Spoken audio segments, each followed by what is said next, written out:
بالله من الشيطان الرجيم. بسم الله الرحمن. ولا يحصي نعماءه العادون ولا يعدي حقه المجتهدون الذي ليس لصفته حد محدود ولا نعت موجود ولا وقت معدود ولا أجل ممدود. فطر الخلائق بقدرته ونشر الرياح مصطفى العمجد المحمود الأحمد سيدنا ومولانا ومولى الكونين جد الحسن والحسين معاني أبا القاسم محمد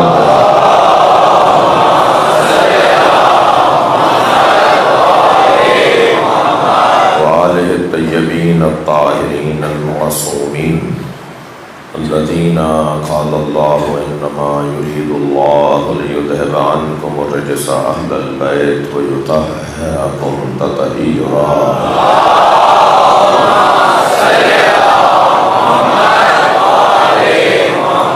ولعنة الله عليهم أجمعين من يوم عذابتهم إلى قيام يوم الدين. أما بعد، قال الحكيم في القرآن الكريم: بسم الله الرحمن الرحيم. هل أتى على الإنسان حين من الدهر لم يكن شيئا مذكورا. إنا خلقنا الإنسان من نطفة أمشاج نبتليه فجعلناه سميعا بصيرا. إنا هديناه السبيل إما شاكرا وإما كفورا. صلوات.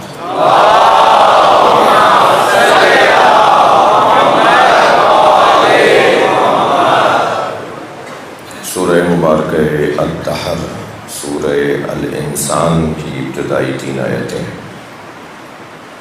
اللہ نے یہاں ایک انسان کو کہ جو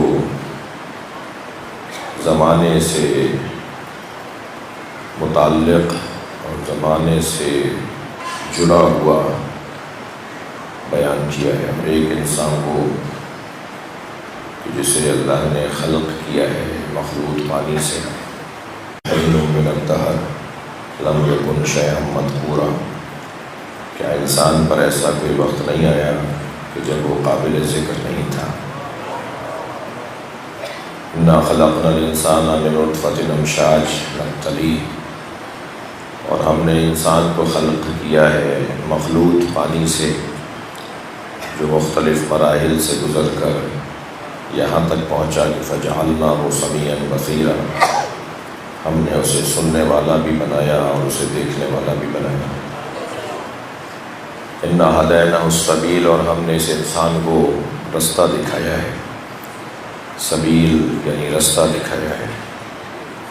اب یہ اس رستے کو اپنا کر یا شاکروں میں اور قدردانوں میں اور احساس کرنے والوں میں اور شکر گزاروں میں شمار ہو، یا اسے چھوڑ کر ناشکروں میں، ناقدروں میں اور کافروں میں شمار ہو جائے. وہ جو انسان زمانے سے جڑا ہوا ہے اس کے ہم نے 2 مختلف کم سے کم ترجموں کی طرف توجہ کیا گزشتہ 2 مجلسوں میں. یہاں حل استفہامی جو ہے، یعنی یہ استفہامی جملہ ہے، یہ استفہام انکاری ہے یا استفہام اقراری ہے. یعنی اللہ کہہ رہا ہے کہ ایسا کبھی نہیں ہوا کہ انسان قابل ذکر نہ رہا ہو. کوئی زمانہ ایسا نہیں آیا انسان پہ جو انسان قابل ذکر نہ رہا ہو. یا اللہ یہ کہہ رہا ہے کہ کوئی زمانہ ایسا آیا، ایک وقت ایسا بھی تھا کہ جب انسان قابل ذکر نہیں تھا. ہم دونوں ترجموں سے اتفاق کرتے ہیں. جس ترجمے کہا جا رہا ہے کہ انکار کیا جا رہا ہے کہ کوئی ایسا زمانہ نہیں آیا کہ انسان قابل ذکر نہ رہا ہو. وہ زمانہ کہ جب انسان قابل ذکر نہ رہا ہو، کوئی زمانہ ایسا نہیں آیا. یعنی زمانہ ہو اور وہ قابل ذکر نہ رہا ہو، ایسا کبھی نہیں ہوا. بلکہ جب سے زمانہ بنا ہے یہ قابل ذکر رہا اس لیے کہ یہ زمانے سے پہلے بنا ہے۔ میں اور آپ اللہ کو سمجھنے کے لیے سب سے بڑی دلیل نظم کائنات کو قرار دیتے ہیں۔ اللہ ہے، جو اللہ ہے پر شک کا شکار ہیں، انہیں سب سے بڑی دلیل اس منبر کی طرف سے یہ ہوتی ہے، اس مدرسے کی طرف سے یہ ہوتی ہے، کربلا کی طرف سے یہ ہوتی ہے کہ اللہ ہے، یعنی اس کے ہونے پہ دلیل یہ ہے کہ کائنات میں نظم پایا جاتا ہے۔ کوئی چیز بھی بغیر ناظم کے منظم نہیں ہو سکتی۔ یہ مجلس، یہ تو 5 مجلسوں کا اعلان ہے، کوئی ایک مجلس بھی بغیر محتمم کے اور منتظم کے ہو ہی نہیں سکتی۔ یعنی 1 گھنٹے کا اگر اجتماع ہو رہا ہے تو اس کے لیے بھی ناظم کی ضرورت ہے، تو سارے دن کے لیے نظم کی ضرورت کیسے نہیں ہوگی؟ پھر ہفتے کے لیے نظم کی ضرورت کیسے نہیں ہوگی؟ پھر مہینے کے لیے، پھر سال کے لیے، پھر سالوں کے لیے، پھر ہزاروں سال کے لیے۔ تاریخ بشریت میں کوئی ایک دن تو دکھایا جائے کہ جب سورج اپنے وقت سے 1 منٹ دیر نکلا ہو اور سورج کہیں اور جا کے ڈوب گیا ہو، اور وہاں نہ ڈوبا ہو جہاں اسے لائن پہ لگایا گیا ہے، جہاں اسے کام پر لگایا گیا ہے۔ یہ نہیں ہو سکتا۔ یعنی کبھی ایسا نہیں ہوا کہ نظم بگڑا ہو، اور اتنا پکا اور منظم انداز سے اس کا کام ہے۔ یہ نظم خود دلیل ہے کہ کوئی حاکم ہے، کوئی حکیم ہے، کوئی ناظم ہے، کوئی چلانے والا ہے۔ تو ہم اس کائنات کے نظم سے اللہ کے وجود کو سمجھتے ہیں۔ یہ برہان نظم ایک دلیل اور ایک برہان ہے، اس کے علاوہ اور بھی براہین ہیں، اس کے علاوہ اور بھی دلیلیں ہیں۔ یہ جو برہان نظم پر ہم بحث کرتے ہیں، یعنی میرا عنوان برہان نظم نہیں ہے، میں اس کے ذریعے سے کہیں توجہ دلانا چاہتا ہوں۔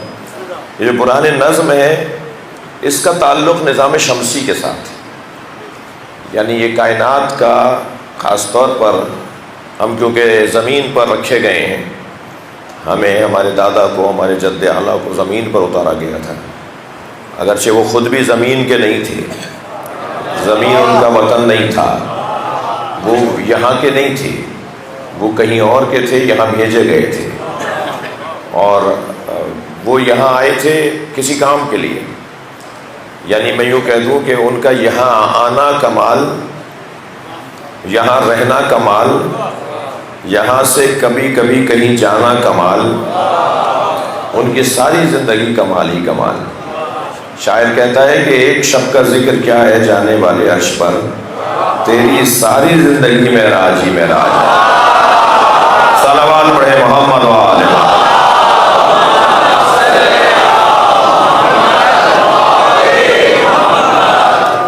یہ جو نظم کائنات ہے، اس کے پیچھے جو چیز اور اس کے ساتھ جو چیز جڑی ہوئی ہے وہ نظام شمسی ہے، یہ سورج کی گردش۔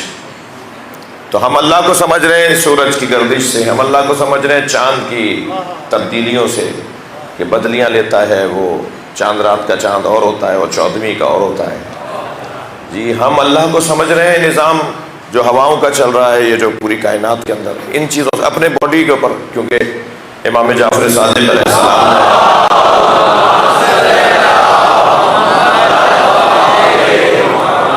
دو طرح کی دلیلیں اللہ کے وجود پہ، ایک پوری کائنات کے اندر جو نظم و ضبط ہے اسے مولا نے دلیل وجود الہی قرار دیا ہے، اور ایک ہمارے وجود کے اندر 6 فٹ کے بدن کے اندر، یہ جو میرا اور آپ کا 6 فٹ کا زیادہ سے زیادہ اگر بدن ہے، اس 6 فٹ کے بدن کے اندر جو نظم ہے، جو ٹیکنیک ہیں، جو حکمتیں ہیں، جو ہے وہ دقتیں ہیں، جو مکمل اعتدال ہے، جو ایک چیز دوسری چیز سے جڑ کر لڑ بھی نہیں رہی اور ایک چیز دوسری چیز کو سپورٹ کر رہی ہے، مدد کر رہی ہے، یہ ہمارے بدن کے اندر جو پروردگار عالم نے نظم کو اور حکمت کو اور اعتدال کو اور عدالت کو قرار دیا ہے، مولا اس کو ایک دلیل وجود الہی قرار دیتے ہیں۔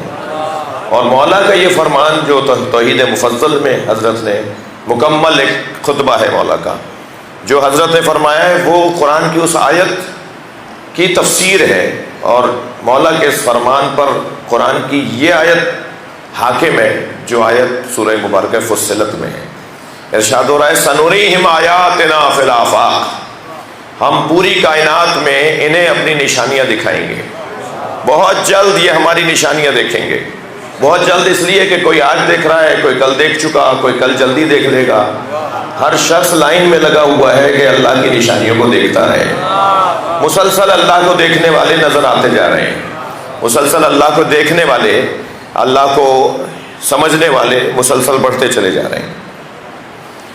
لہذا سنوریہم آیاتنا فی الآفاق، ارشاد ہو رہا ہے ساری کائنات میں بہت جلد انہیں ہم اپنی نشانیاں دکھائیں گے، وفی انفسہم، اور ان کے وجود کے اندر، ان کے اندر پوری کائنات میں علیحدہ، ان کے وجود کے اندر۔ A4 سائز کے صفحے پر سورہ یاسین لکھنا آسان ہے، چاول کے دانے پہ سورہ یاسین لکھنا کاریگری ہے۔ ہاتھی بنانا بھی اللہ کا کام ہے، چونٹی بنانا بھی اللہ کا کام ہے۔ ساری صلوات پڑھنے ذرا محمد والے۔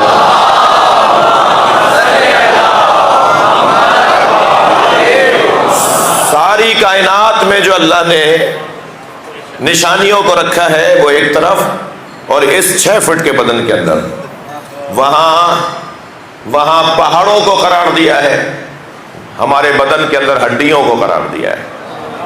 جو کام زمین پر پہاڑوں کا ہے وہ کام ہمارے بدن میں ہڈیوں کا ہے۔ وہاں ہواؤں کا نظام قرار دیا ہے، یہاں تنفس کا نظام قرار دیا ہے۔ وہاں بہتے ہوئے دریا اور نہریں بنائی ہیں، یہاں بہتا ہوا خون اور شریانوں اور خون کی روانی کو قرار دیا ہے۔ وہاں نظام کاشت اور زراعت کا نظام اور فصلوں کا نظام قرار دیا ہے۔ ہمارے بدن کے اندر بھی اللہ نے جہاں اس نے چاہا وہاں فصل اگائی، اور جہاں اس نے نہیں چاہا وہاں فصل نہیں اگائی۔ میرے اور آپ کی پیشانی پر بال نہیں اگ رہے، مگر بالکل برابر میں پوری فصل لگی ہوئی ہے۔ یہی حال ہمارے پورے بدن میں ہے۔ صلوات پڑھنے ذرا محمد والے۔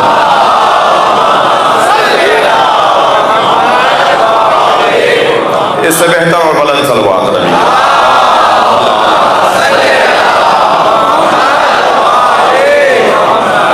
اس نے پوری کائنات میں جو چیزیں قرار دیں، وہاں چاند اور سورج رکھے، یہاں یہ 2 آنکھیں رکھی، یعنی چاند اور سورج کے برابر یہ 2 آنکھیں ہیں۔ دلیل دوں؟ چاند مکمل ہو، سورج مکمل ہو اور آنکھیں نہ ہو تو چاند اور سورج کا فائدہ بھی نہیں ہے۔ یعنی جس کے آنکھیں ہیں اس کے لیے تو سورج ہے، جس کے لیے آنکھیں ہی نہیں ہے اس کے لیے سورج بھی نہیں ہے، تو دونوں برابر ہو گئے نا۔ جو اس نے ساری کائنات میں رکھا، سنوریہم آیاتنا فی الآفاق وفی انفسہم، اور اس کے بدن کے اندر بھی ہم وہی ساری نشانیاں رکھیں گے۔ تو اللہ نے، ہم نے اللہ کو سمجھا ہے یا سمجھ سکتے ہیں یا سمجھنا چاہیں تو ہمارے لیے جو اس نے دلیلیں قرار دی ہیں وہ اس نے کائنات کے اندر نشانیاں اور ہمارے بدن کے اندر ہماری اپنی نشانیاں قرار دی ہیں۔ مگر میرے محترم سننے والوں، ہم سورج اور چاند سے اللہ کو سمجھتے ہیں، لیکن جو چاند اور سورج کے بننے سے پہلے بنے ہوں ان کے لیے سورج دلیل توحید نہیں ہو سکتا، ان کے لیے نظام شمسی دلیل توحید نہیں ہو سکتا۔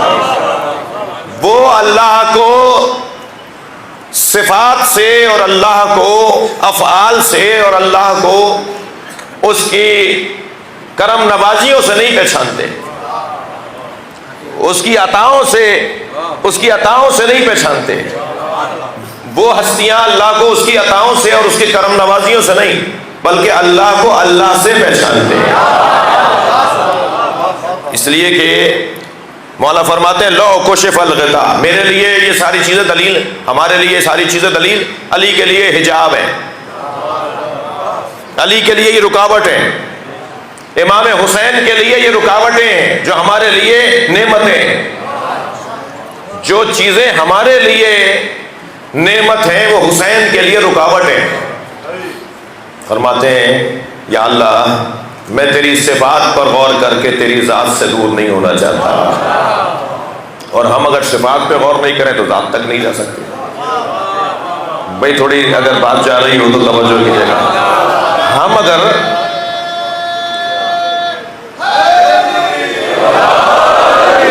ہم صفات پروردگار پہ غور نہ کریں تو اس کی ذات سے دور ہو جائیں، اور امام حسین فرما رہے ہیں اگر میں تیری صفات پر غور کروں گا تو تیری ذات سے دور ہو جاؤں گا۔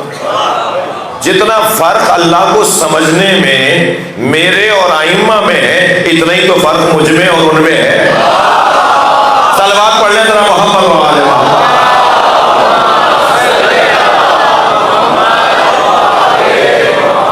بھائی اللہ نے نبی کی نبوت پہ دو دلیلیں اور دو وجود گواہ بنائے۔ وَيَقُولُ الَّذِينَ كَفَرُوا سورہ مبارکہ رات کی 43ویں آیت، وَيَقُولُ الَّذِينَ كَفَرُوا لَسْتَ مُرْسَلًا، اے میرے حبیب جو کہتے ہیں کہ آپ بھیجے ہوئے، جن لوگوں نے کفر اختیار کیا وہ کہتے ہیں کہ آپ بھیجے ہوئے رسول نہیں ہیں، ان سے کہہ دیجئے کفا باللہ شہیداً بینی و بینکم، میرے اور تمہارے درمیان میری رسالت پر گواہی کے لیے اللہ کافی ہے۔ وَمَنْ عِنْدَهُ عِلْمُ الْكِتَابِ، اور وہ جس کے پاس مکمل کتاب کا علم ہے، اللہ اور مکمل کتاب کا علم رکھنے والا، یعنی نبی کی نبوت پر اللہ گواہ ہے اور علی گواہ ہے۔ میں نتیجہ دے دیتا ہوں نا، میں اب تو آپ کو حوالے دوں اور اس کے اوپر کام ہوا ہے، یعنی عالم الکتاب سے مراد مولا علی کی ذات، نبی کی نبوت پر یا اللہ گواہ ہے یا علی گواہ ہے، تو اللہ گواہ تو اس لیے صلوات پڑھیں ذرا محمد و آل محمد۔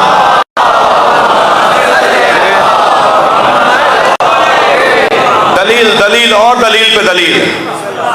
جب مولا نبی پر وحی نازل ہوتی تھی، نہج البلاغہ میں مولا علی کا یہ فرمان موجود ہے، جب مولا نبی پر وحی نازل ہوتی تھی تو مولا علی سنتے تھے۔ غلط فہمی نہ ہو، ہم علی کے نبی ہونے کے قائل نہیں ہیں، یہ ممبر قرآن اور حدیث کے مطابق سجدہ ہے، یہ دل سے اور دماغ سے اور جیبوں سے باتیں نہیں کرتا۔ کوئی بات بھی قرآن و حدیث سے ہٹ کر ممبر پر نہیں ہوتی، نہیں ہونی چاہیے۔ مولا علی فرماتے ہیں جب نبی پر وحی نازل ہوتی تھی تو میں سمعت رنۃ حین نزل الوحی، میں نے وحی کے نازل ہوتے ہوئے رونے کی آواز سنی۔ میں نے وحی کی نازل ہو جانے کے بعد نبی سے سوال کیا یا رسول اللہ ما ہذہ الرنہ، یہ رونے کی آواز کیسی تھی؟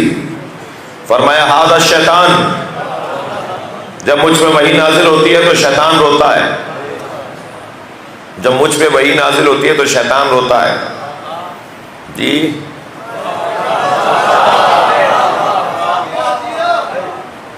میں حاشیے میں جاتے جاتے بچ رہا ہوں۔ ما ھذہ الرنہ یا رسول اللہ، یہ رونے کی آواز کیسی ہے؟ فرمایا ھذا الشیطان، یہ شیطان کی رونے کی آواز ہے۔ یا علی جب مجھ پہ وحی نازل ہوتی ہے تو شیطان روتا ہے۔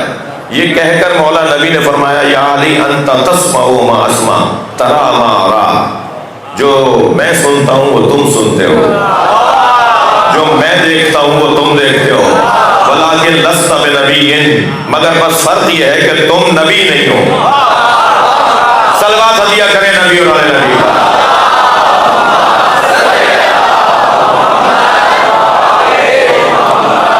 جو میں سنتا ہوں وہ تم سنتے ہو۔ اب یہی تو فضائل ہیں مولا علی کے جو کسی کو ہضم نہیں ہوتے،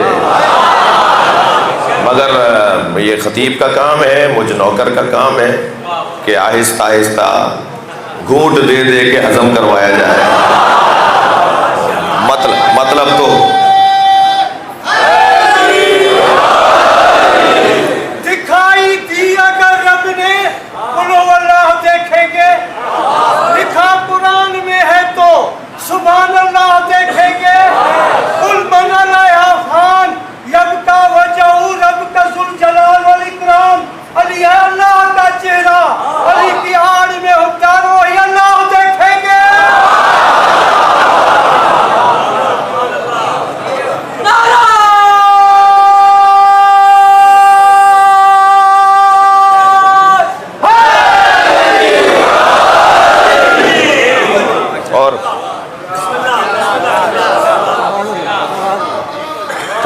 توجہ کر لیا آپ نے؟ یعنی سائیں پر بھی اور مجھ پہ بھی. تو بات یہ ہے کہ صلوات پڑھنے ذرا نبی.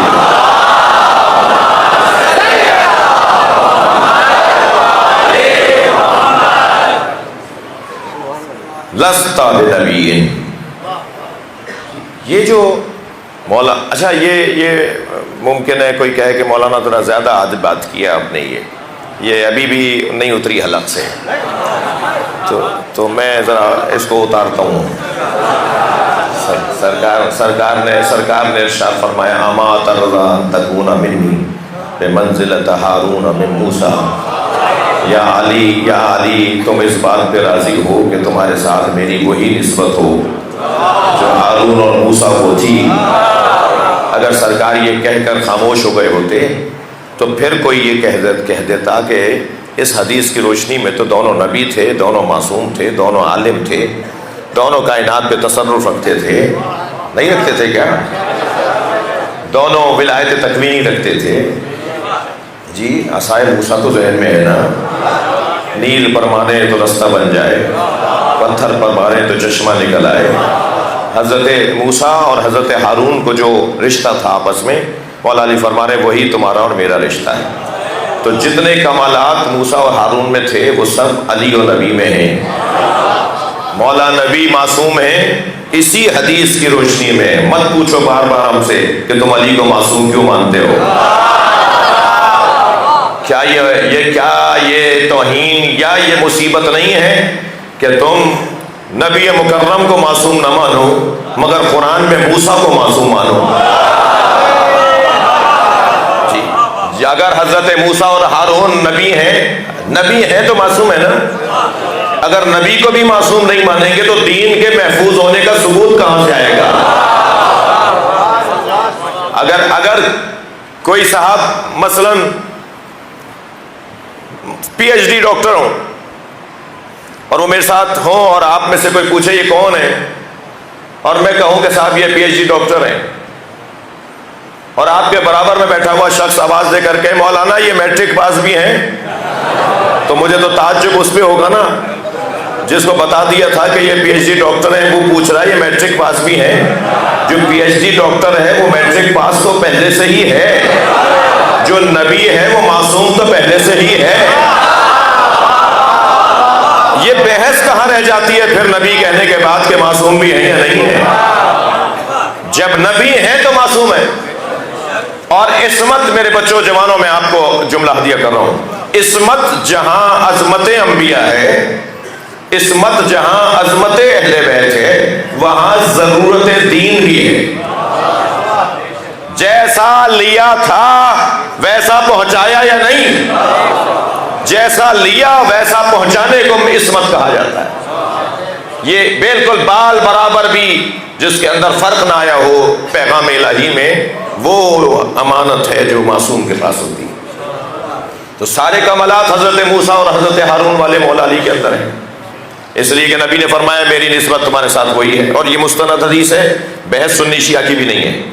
میں ویسے ہی جانتا ہوں، میں خود جتنا بڑا شیعہ ہوں اتنا ہی بڑا سنی بھی ہوں. الحمدللہ سنی بھائیوں سے اتنا پیار کرتا ہوں کہ بعض شیعہ تو میرے کان میں کہتے ہیں اتنا پیار سنیوں سے کرتے ہیں کہ ہم بھی سنی ہو جائیں.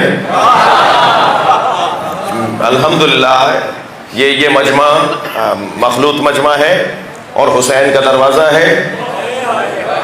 سہیل صاحب کے انجمن لشکر عباس نے کہیں باہر بورڈ نہیں لگایا کہ غیر شیعہ کے علاوہ کوئی داخل نہیں ہوگا. بانی مجلس ذکر امام حسین کا نوکر ہے اور نوکروں کو اپنی اوقات میں رہنا چاہیے، مالک کے مہمانوں کا خیال کرنا چاہیے. در حسین پہ ملتے ہیں ہر مزاج کے لوگ، یہ دوستی کا وسیلہ ہے دشمنی کا نہیں. صلوات پڑھے محمد و آل محمد.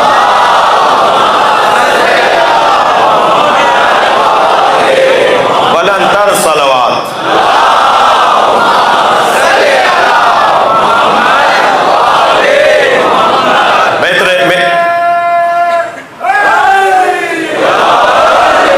گفتگو یہ ہے کہ وہ انسان کہ جو زمانے سے بھی پہلے تھا، وہ انسان جس پر زمانہ آیا تو وہ قابل ذکر تھا، وہ انسان جو ذاکر تو تھا اور مذکور نہیں تھا، جس کو جو ذکر نہیں ہوتا تھا اس لیے کہ کوئی ذکر کرنے والا نہیں تھا، وہ خود ذاکر تو تھا مگر اس کا کوئی ذکر کرنے والا نہیں تھا۔ جو خود ذاکر ہو، جو خود ذاکر ہو وہ احمد کہلاتا ہے، اور جب وہ مذکور ہو جائے تو محمد کہلاتا ہے۔ توجہ چاہوں گا، تھوڑا گردن ہلا دیجیے گا، بات جا رہی ہے۔ جو ذاکر ہو تو عاشق کہلائے، اور مذکور ہو تو معشوق کہلائے۔ جو صرف ذکر کرنے والا تھا مگر اس کا ذکر نہیں ہوتا تھا، ترتیب میں پہلے ذاکر ہے یا مذکور ہے؟ فَاذْكُرُونِي، تم میرا ذکر کرو، میں تمہارا اذکرکم، میں تمہارا ذکر کروں گا۔ تو یہ وہ ہستیاں ہیں جنہوں نے پہلے اللہ کا ذکر کیا ہے، اور اللہ کا ذکر خلقت سے پہلے، قبل الخلق، الحجت قبل الخلق، خلق سے پہلے، مضمون آپ کے ہاتھ میں آ گیا جی، خلق سے پہلے، مخلوق سے پہلے جو اللہ کا ذکر کرنے والے لوگ ہیں ان کا تذکرہ ہو رہا ہے، اور پھر جب خلق بنا دیا اللہ نے تو پھر ان کا ذکر بھی شروع ہو گیا۔ جی مولا علی تشریف لا رہے ہیں، جبریل نبی کے ساتھ بیٹھے ہیں، مولا علی کو آتے ہوئے دیکھا تو کھڑے ہو کر استقبال کیا، آگے بڑھ کر مولا علی کا ادب کیا۔ سرکار نے پوچھا یا علی تم اس جوان کا ادب کر رہے ہو؟ کہا یا رسول اللہ یہ صرف جوان ہی نہیں ہے، میرا استاد ہے۔ کہا علی تمہارے استاد کیسے ہیں؟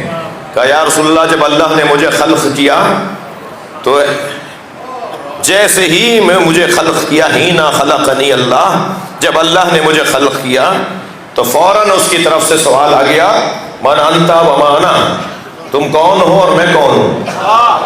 فتحیر عن جوابے، تو میرے پاس جواب نہیں بن رہا تھا، کیا جواب دوں؟ پہلے ہی آتے کے ساتھ ہی امتحان، خلقت کے فوراً بعد امتحان، تو میں متحیر ہوا کہ کیا جواب دوں۔ تو یہی جوان تھا جو عالم انوار سے نکلا،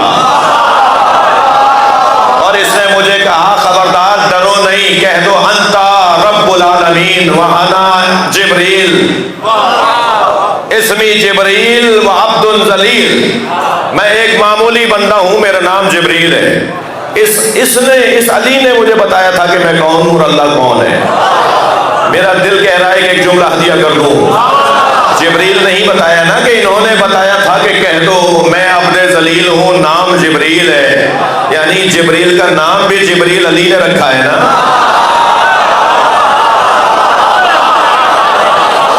صلوات پڑھیں محمد و آل محمد۔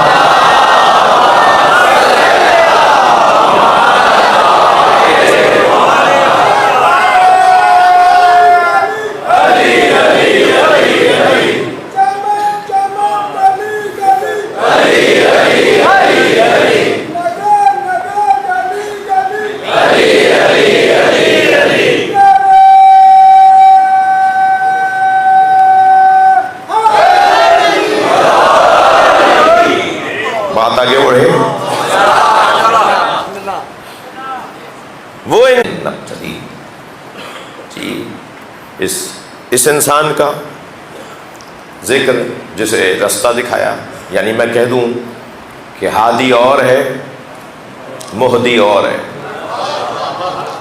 متی اور ہے، متا اور ہے، یا میں تے سے نہیں توئے سے، جی یعنی جو اطاعت کرے وہ اور ہے، جس کی اطاعت ہو وہ اور ہے۔ یہ کیسے کہ دونوں برابر ہیں؟ یہ کیسا مسلمان ہے؟ مجلس میں آ جاؤ، حسینی گھڑے سے پانی پی لو، تمہارا ذائقہ بدل جائے گا، سوچنے کا انداز بدل جائے گا، وہ ذوق بننے لگے گا جو ذوق قرآنی ہے۔ یہ کیسے ہو گیا کہ اطاعت جس کی ہو رہی ہے اور جو اطاعت لے رہا ہے دونوں ایک جیسے ہیں؟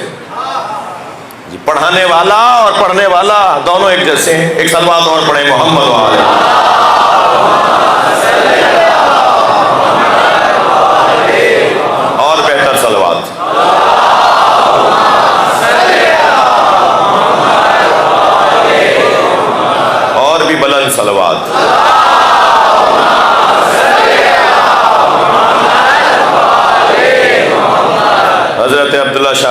مزار پہ جو مسائل ہوئے ہیں ان کے حل کے لیے ذمہ داروں کو اللہ بہتر حل نکالنے کی توفیق عطا فرمائے۔ اس دعا کی قبولیت کے لیے بلندر صلوات۔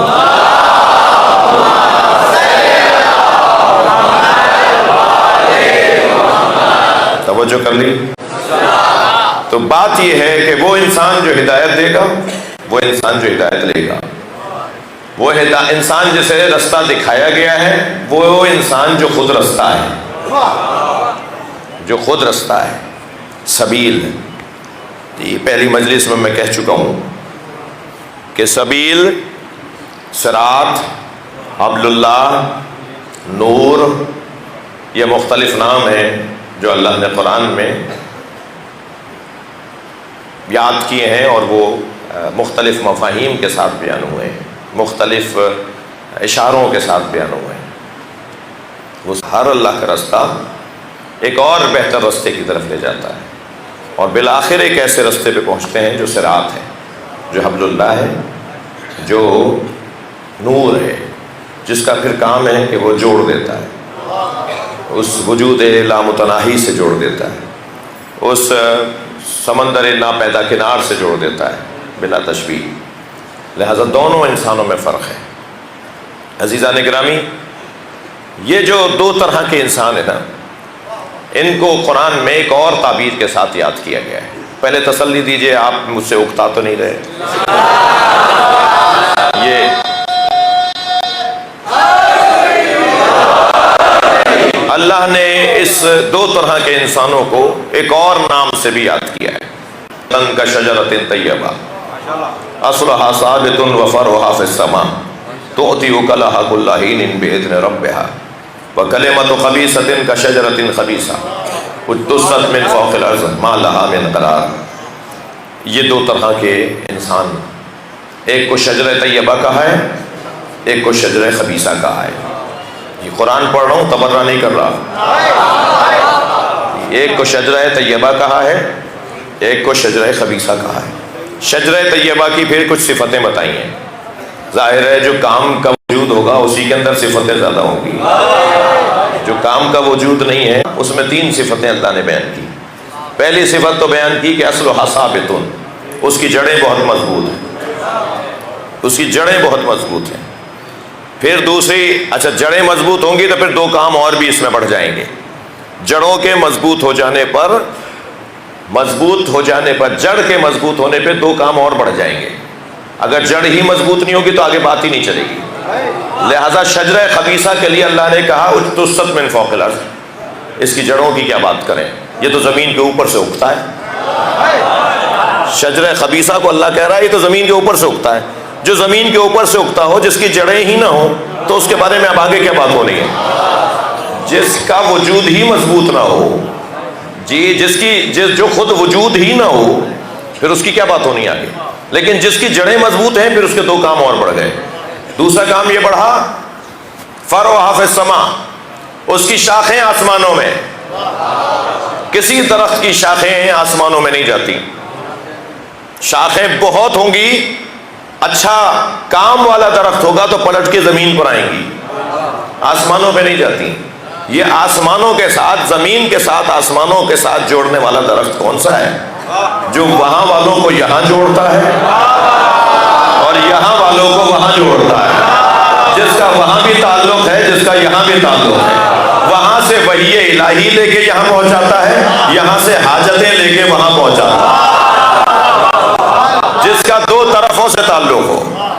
اور یہ درخت جس کی شاخیں، قرآن ہے نا بھائی، یہ جس کی شاخیں مضبوط ہوں اور جس کی جڑیں مضبوط ہوں اور اس کی شاخیں آسمانوں میں ہوں، پھر اب اس کا ایک تیسرا کام بھی ہوگا، یعنی شاخوں کے بعد، جڑوں کے بعد دوسرا کام ہوگا، اور وہ کیا ہے؟ تو تؤتی اکلھا کل حین باذن ربھا، یہ ہر موسم میں پھل دیتا ہے۔ سبحان اللہ، یہ کون سا درخت ہے جو ہر موسم میں پھل دیتا ہے؟ یہ کس درخت کی اللہ بات کر رہا ہے جو ہر موسم میں پھل دیتا ہے؟ یہاں موسم سے مراد اور پھل سے مراد یہ مادی پھل نہیں ہے، یہ ان کے دروازے پہ آنے والے خالی ہاتھ نہیں جاتے، ان کے پاس ہوتا ہے تب بھی دیتے ہیں، نہیں ہوتا تب بھی دیتے ہیں۔ جی یہ وہ گھرانہ ہے، یہ وہ شجرہ طیبہ ہے، یہ وہ ہے جو جس کے لیے قرآن کہہ رہا ہے کہ کیا ایسا کوئی وقت آیا تھا یہ قابل ذکر نہیں تھا. یہ وہ انسان ہے. اور وہ جو دور ہوش پہ رہتا ہے، ہوا رخ بدلتی ہے تو یہ وہاں جا پڑتا ہے جہاں ہوا جا رہی ہوتی ہے، ہوا رخ بدلتی ہے تو یہ یہاں پڑتا ہے جہاں ہوا ہی ہوتی ہے. جو روزانہ در بدلے، جو روزانہ گھر بدلے، جو اسا موتی کھیا تو جیت کھیا پنج بھاگ کھچا، کلمہ کھیا تو گیت کھیا پنج بھاگ کھچا. یہ مقدر جو سب کھیلا پنج مقدر کہانے معیار نہ دے. اسا پاک کھیا تو پلید ہو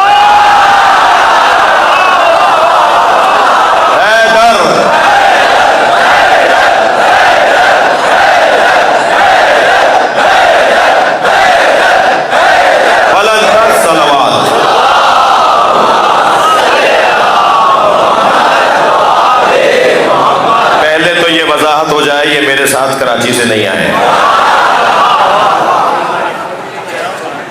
اور اتنی سندھی میں سمجھتا ہوں، میں خود بھی سندھی ہوں اور بٹے اکھر مکھے ہیندا بھی آئین گلاڑ جلائے.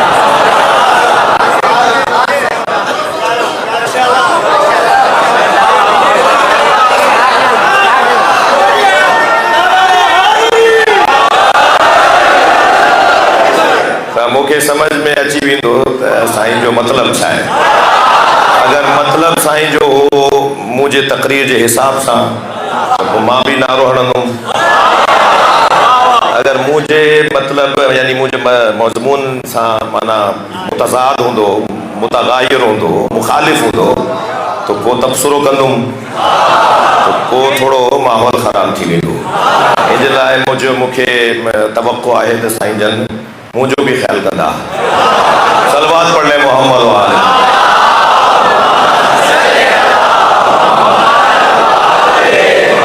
ایک اور بہتر صلوات.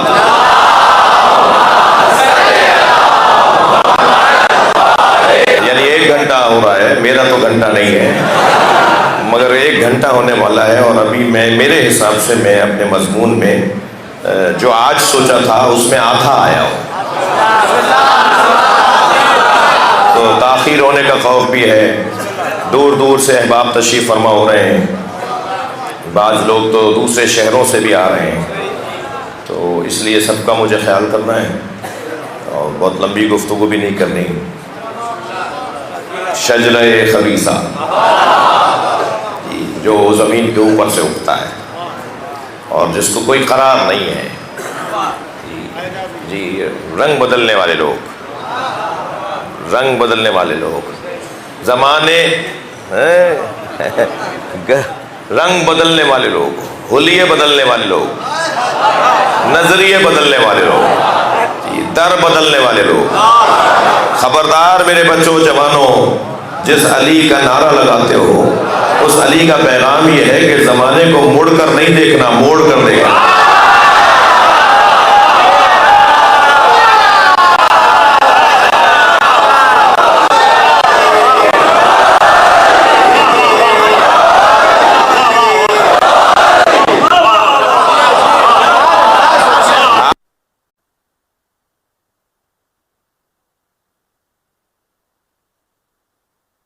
آسٹریلیا پڑھنے کے لیے، مگر اپنے آپ کو اتنا مضبوط بنا کے جاؤ کہ وہاں اثر چھوڑ کر آؤ. انقلابی شاعری کی یہاں آنے کے بعد تو اور انقلاب سے دور ہو جاتے اور فکر و تفکر سے دور ہو جاتے، مگر یہاں کے اور انقلابی تر ہو گئے. علامہ اقبال نے فارمولہ دیا ہے، خیرہ نہ کر سکا مجھے جلوے دانش فرہنگ. تھکے نہیں میری باتوں سے. خیرہ نہ کر سکا مجھے جلوے دانش فرنگ، سرما ہے میری آنکھ کا خاک مدینہ و نجف.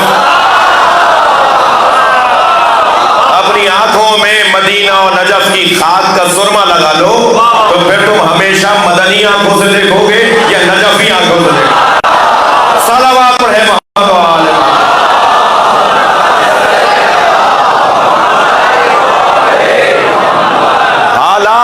چھوٹی چھوٹی باتوں پر اول فول بکنا یہ اہل بیت والوں کی نشانی نہیں ہے. جبل راسخ کی طرح ہوتا ہے علی والا. المومنوں کا جبل راسخ. جی تزول الجبال ولا تزل. پہاڑ ہٹ جائیں مگر یہ نہیں ہٹتا.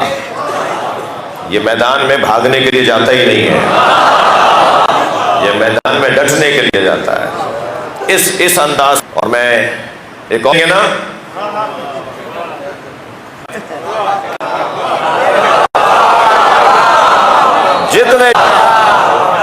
جتنے بھی بہادر ملیں گے وہ خود کی بہادری بتائے گی کہ یہ کردار کے مضبوط لوگ ہیں. میرے مولا علی فرماتے ہیں یہ جو تمہیں دشمن مارنے کے لیے, جو تمہیں لشکر مارنے کے لیے آیا ہے, یہ تمہارا دشمن نہیں ہے. اپنے سپاہیوں سے فرما رہے ہیں جو لشکر تمہیں مارنے آیا ہے یہ تمہارا دشمن نہیں. انہوں نے کہا مولا یہ ہمیں مارنے آیا ہے تو پھر دشمن کیوں نہیں ہے؟ فرمایا یہ تمہارا دشمن نہیں ہے, تمہارے اندر کا خوف تمہارا دشمن ہے. صلوات پڑھیں علی کی ذات پر.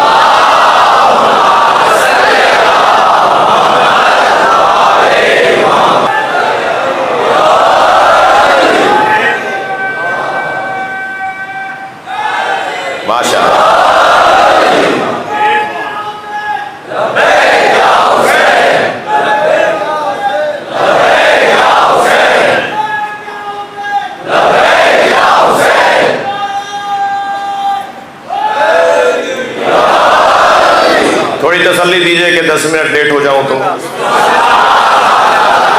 دو طرح کے انسان,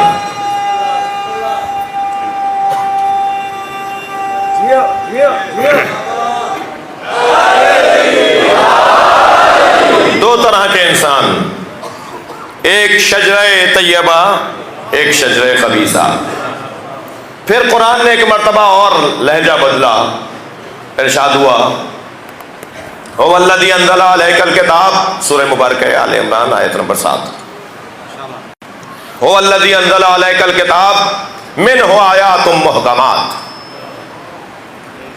ہن ام الکتاب اخر متشابہات فاما الذین فی قلوبہم زیغ فیتبعون ما تشابہ منہ. کتاب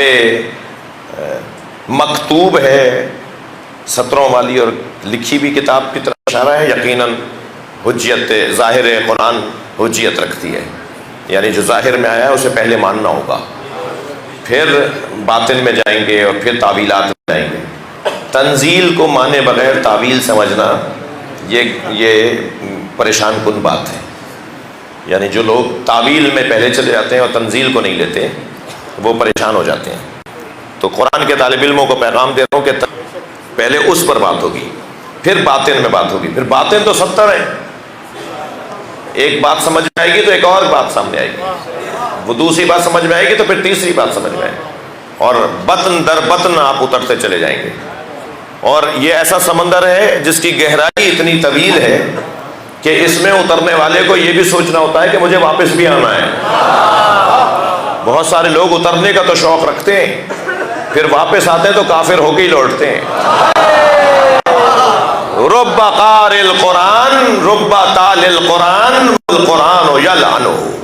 کتنے ہی قرآن پڑھنے والے ہیں جن پہ خود قرآن لعنت کرتا ہے. صلوات پڑھنے ذرا محمد وآلہ.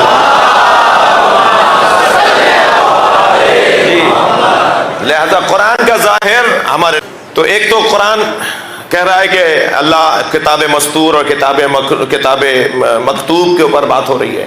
کتاب پر بات ہو رہی ہے, کتاب ہے ہی وہ جو مکتوب ہو, مکتوب ہے ہی جو کتاب ہو.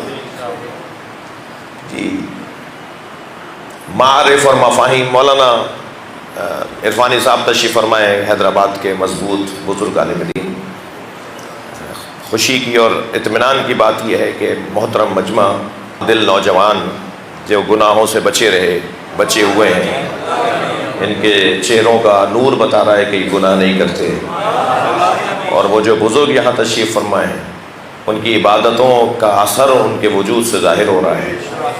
تو یہ جو اخلاقیات, کردار, پاک طینتی ہے, یہ بہت بڑا سرمایہ ہے. مولانا یہ بہت بڑا سرمایہ ہے کہ مفاہیم سننا چاہے, کوئی معارف قرآن سمجھنا چاہے, کوئی اہل بیت کی تعلیمات کی گہرائی کو سمجھنے کی کوشش کر رہا ہو اور اپنا کام چھوڑ کر آیا ہو، اور کوئی کیسے آیا ہے تو کوئی کیسے آیا ہے، کسی نے کہا مجھے لے چلو میرے پاس سواری نہیں ہے، ہمیں تو نہیں پتہ نا کہ کون کیسے کس پریشانیوں کے بعد مجلس میں پہنچا ہے، تو یہاں آنے والا لینے کے لیے آیا ہے، دربار حسین کا لگا ہوا ہے، سب فقیر بیٹھے ہوئے ہیں، وہ جو 2 کروڑ کی گاڑی سے اتر کر آیا ہے، امام بارگاہ میں آنے کے بعد جوتیاں اتاری ہیں اس نے، اور مولا علی نے جوتیوں کا نام دنیا رکھا ہے۔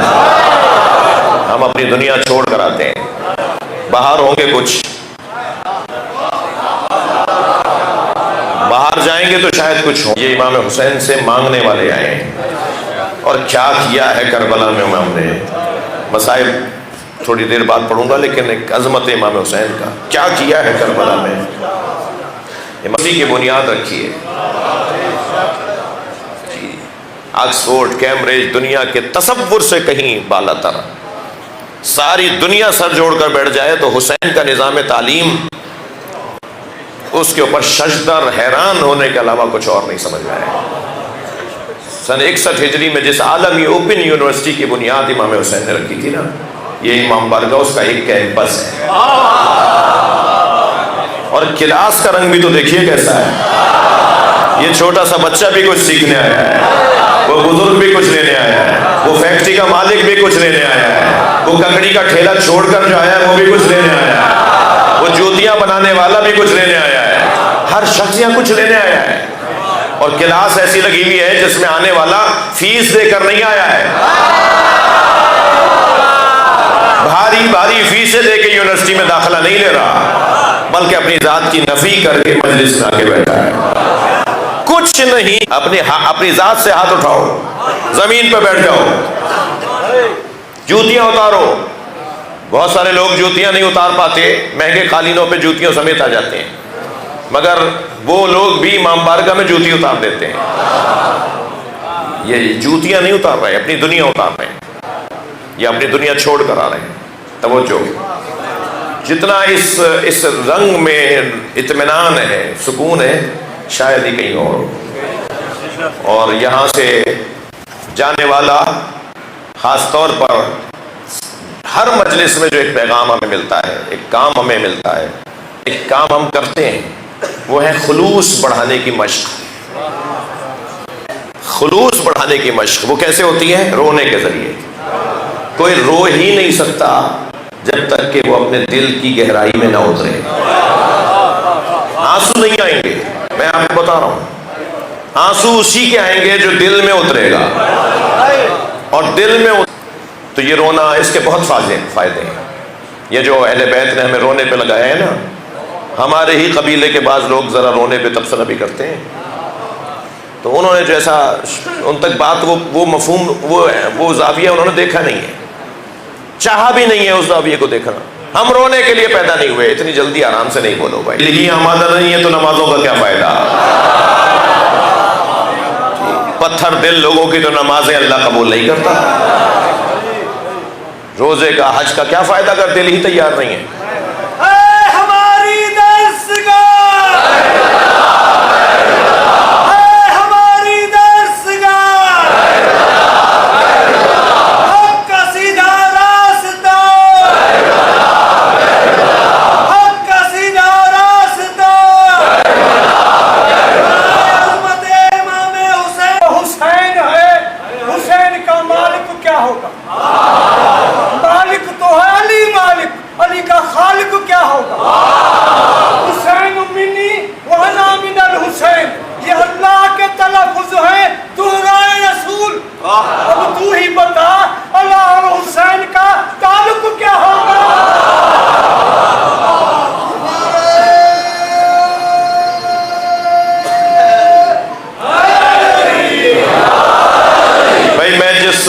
دو آیتیں میں نے آپ کے سامنے پڑھی، ایک آیات محکمات اور آیات متشابہات کا ذکر کر رہا تھا۔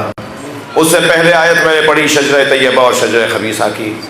آیات محکمات اور آیات متشابہات، هو الذی انزل علیک الکتاب، توجہ برداشت کیجیے گا تھوڑی دیر مجھے، اور هو الذی انزل علیک الکتاب کتاب وہ اللہ جس نے اے حبیب آپ پر کتاب کو نازل کیا. ایک مفہوم، ایک معرفت کی بات ہدیہ کرنے جا رہا ہوں. جی میرے مولا امام جعفر صادق علیہ السلام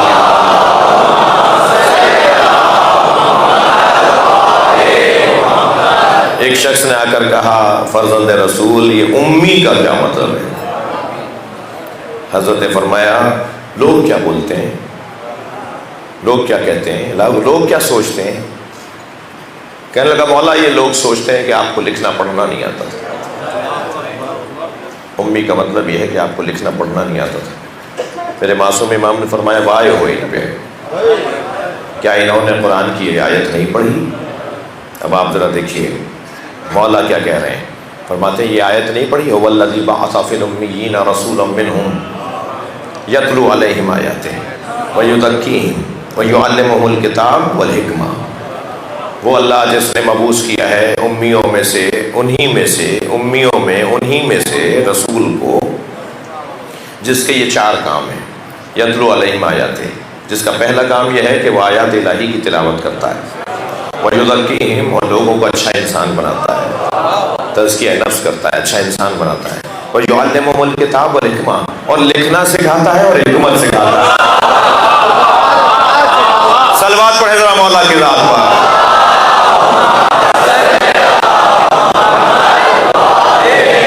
میں جو بار بار کہہ رہا تھا نا کتاب مکتوب، کتاب منزل، کتاب مستور، مولا صحابت کی تعلیم ہے. صلوات پڑھے محمد و آل محمد.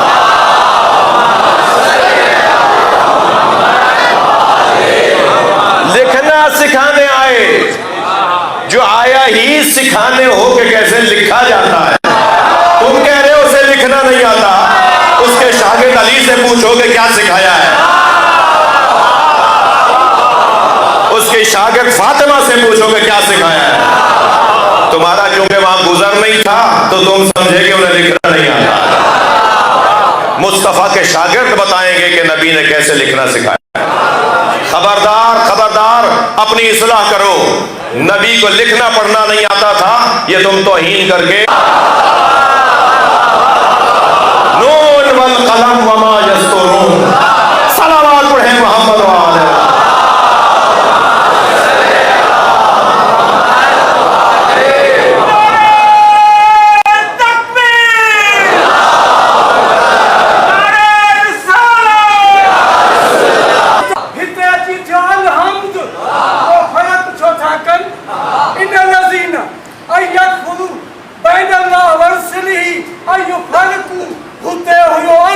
محمد.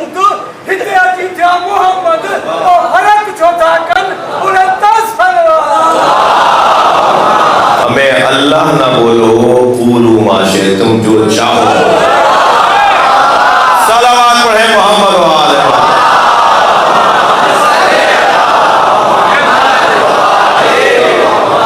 بلندر صلوات.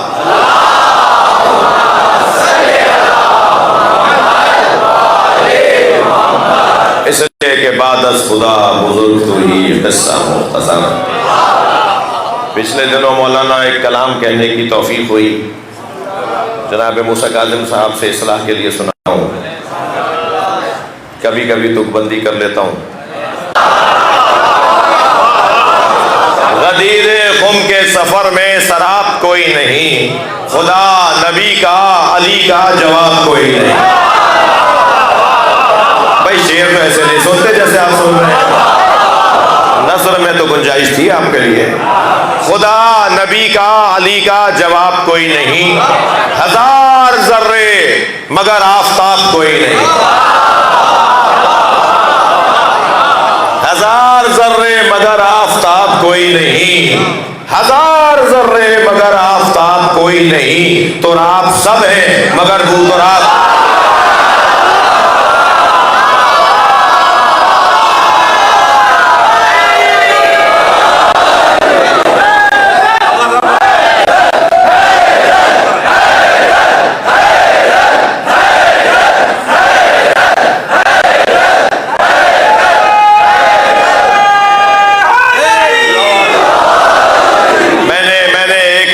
خاطر آپ کو دو اور نبی کے بعد علی. بھائی یہ عقائد امامیہ، عقائد اسلامیہ، اس کی تشریح اور بیان بھی اسی منبر کا مقام ہے. خدا کے بعد نبی اور نبی کے بعد علی، یہ بار بار مصرع دہراتے رہیے تاکہ دوسرے مصرے میں لطف آئے. خدا کے بعد نبی اور نبی کے بعد علی، اس ایک بات سے روشن کتاب کوئی نہیں.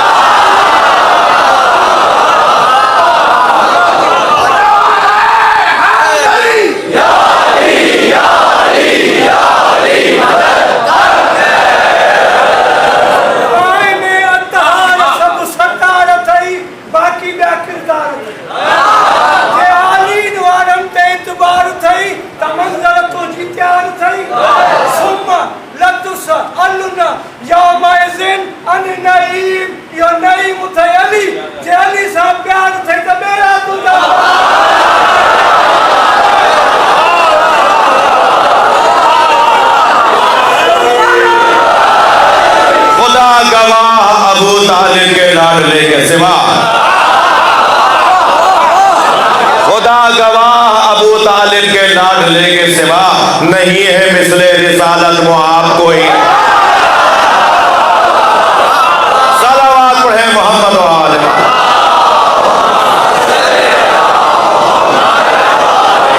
بھائی بڑا محترم مجمع ہے. میں اسی کلام کا ایک اور شعر سنا.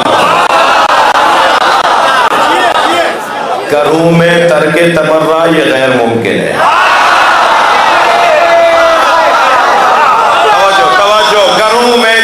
تبرع یہ غیر ممکن ہے، مگر غلط ہے کہ اس کا نصاب کوئی نہیں.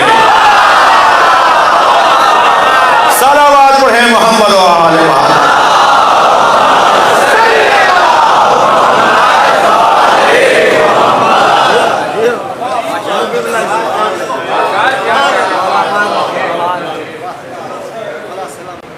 کربلا بس گئی.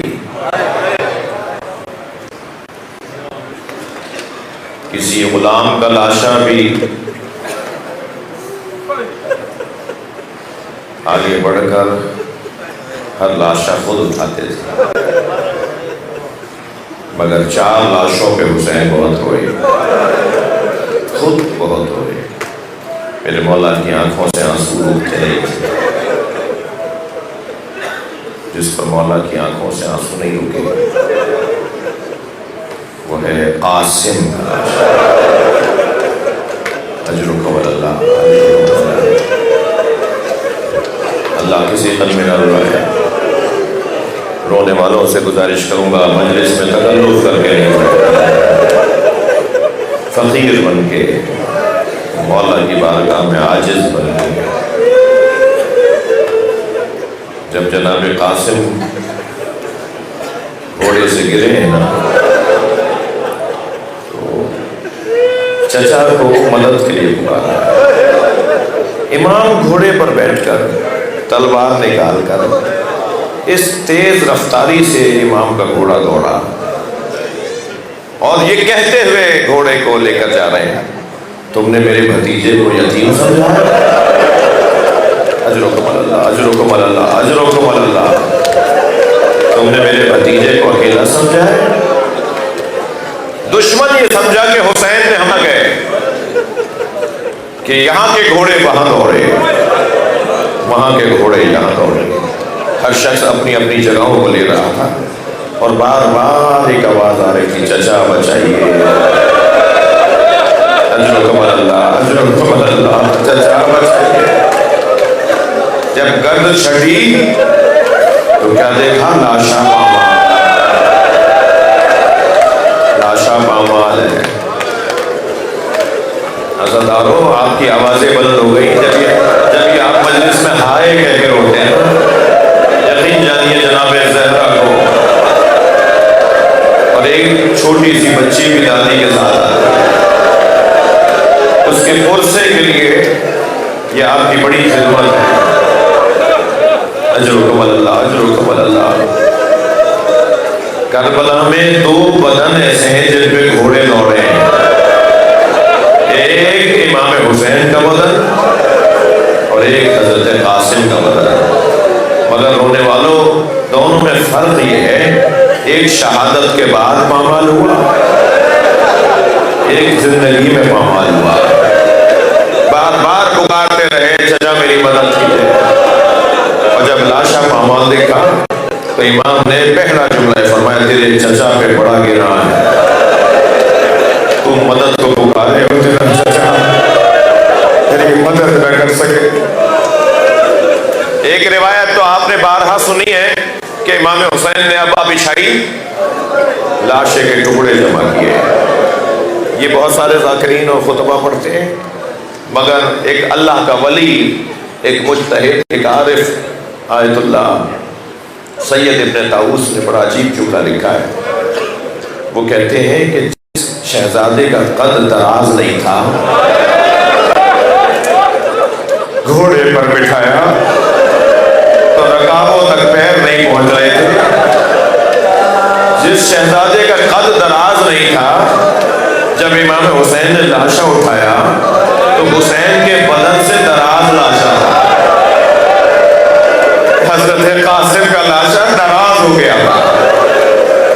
امام سے لاشا سنبھل نہیں رہا تھا، کسی اور کو اٹھانے نہیں دے رہے تھے. کیا مہمان نوازی ہے، کیا غربت ہے حسین کی، کوئی اور ہاتھ بھی نہیں لگائے گا، میں اٹھاؤں گا لاشا. تو امام نے بچے کا لاشا پشت پر اٹھایا. تو سید ابن طاؤس کہتے ہیں کہ قاسم کے پیر زمین پہ خط بنا ہے. ذرا منظر تو سوچئے، ذرا جائیے اس منظر کی طرف، کیا منظر بنا ہوگا. رو رہے ہیں نا، سامنے بھوبی دیکھ رہی ہے کہ بھائی، میرے بھائی حسن کے بچے کا لاشا لا رہے ہیں. اجر و قبل اللہ، اجر و قبل اللہ. لاشا لائے ہیں تو بیویوں نے بڑھ بڑھ کر سہارا دیا، مگر امام حسین کو تعجب ہوا کہ اس بچے کی ماں نظر نہیں آ رہی. جناب ام فروا زوجہ امام حسن وہ نظر نہیں آئی. تو امام نے جناب زینب سے کہا بہن بھابھی کہاں ہے. تو ایک اور بیوی نے آہستہ سے کہا جب قاسم کی خبر آئی تھی ام فروا پشت خیمہ پر چلی گئی تھی. ساری بیویاں خیمے کی پشت پر گئیں تو کیا دیکھا، پیشانی سجدے میں ہے اور جناب ام فروا تسبیح پڑھ رہی ہے. شکران شکران یا اللہ، تیرا شکر ہے تو نے میری قربانی قبول کر لی. سجدہ مکمل ہوا تو جناب زینب کی آواز آئی بھابھی آپ کو حسین بلا رہے ہیں. جناب ام فروا آئی وہاں جہاں بچے کا لاشا رکھا ہوا تھا، غور سے اپنے بچے کے لاشے کو دیکھا، بیٹھ گئی. سامنے امام حسین کھڑے ہیں. جناب ام فروا نے لاشا دیکھا، تسلی سے کوئی بیوی بازو تھامے بیٹھی ہے، کوئی بیوی کے پشت پر ہاتھ رکھے بیٹھ کے ماں ہے، کیا بولے گی اب. امام حسین کو دیکھ کے کہا حسین آپ ہمارے امام ہیں، آپ وفاداری کی، میرے لیے اس سے عادت نہیں ہے، مگر ماں کی آرزو تھی، ماں بھی ایسی ماں. اللہ. جناب عبداللہ شاہ غازی کی دادی ہے جناب ام فروا، ان کی دادی ہے حضرت ام فروا. پوچھا دیجئے حیدرآباد دور نہیں ہے ان کی قبر سے. امام حسین نے کچھ ہی دیر میں وہ تار کرتا، وہ چاک کرتا جناب ام فروا کو دے دیا. بی بی نے اسے خیمے میں لے جا کے رکھ دیا. عصر عاشور خیمے لوٹے، قافلہ کوفہ، شام، بازار، دربار، زندان گیا. زندان سے آزادی ہوئی، تبرکات واپس آئے، چادریں حسین کا کرتا واپس آیا. ہر بیوی نے اپنی اپنی گٹھڑی اٹھائی ہوئی ہے.